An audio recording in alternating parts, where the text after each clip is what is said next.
Two words, one emergency, a constitution rewritten in silence. This is outrageously yours, where I don't vandalize history, I reveal what was buried beneath it. In 1976, during the emergency, two alien terms were injected into India's constitution: secular, socialist. They weren't part of the original preamble. They weren't debated by the Constituent Assembly. They weren't part of Bharat's soul. They were political implants, forced into a civilizational text. And today, they no longer clarify. They confuse.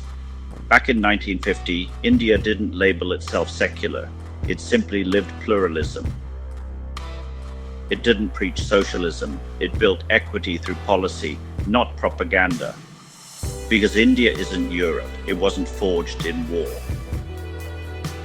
It emerged from Dharma and from millennia of coexistence. Secularism was Europe's medicine, prescribed after centuries of church domination. But India, we had no pope, no monopoly on God, no single book of truth. Sanatan Dharma allowed atheism. It encouraged debate. It made room for all and none. So when secular was added in 1976, it didn't protect India's soul, it misunderstood it.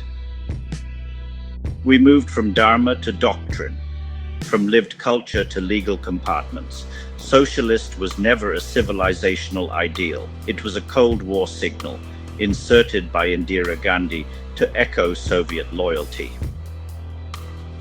But since 1991, India has evolved. Free markets thrive, private capital drives dreams, startups replace state shops, PSUs are disinvested.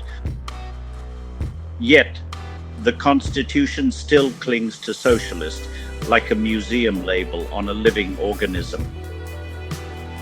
India isn't modeled on Western revolutions. It's anchored in Dharma, the compass of contextual justice, plurality that predates secularism, cultural federalism, diversity without decree, continuity from Vedas to Parliament.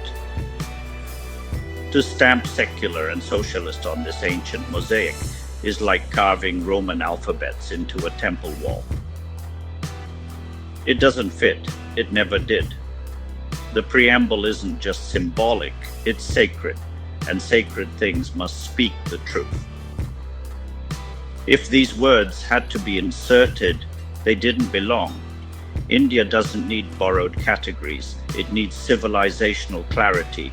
India doesn't need to say it's secular, it needs to live Sanatan values. It doesn't need to promise socialism. It needs to practice just economics. Let the Constitution reflect what we truly are, not what we once feared becoming. Let Dharma be the compass. Let the preamble breathe again.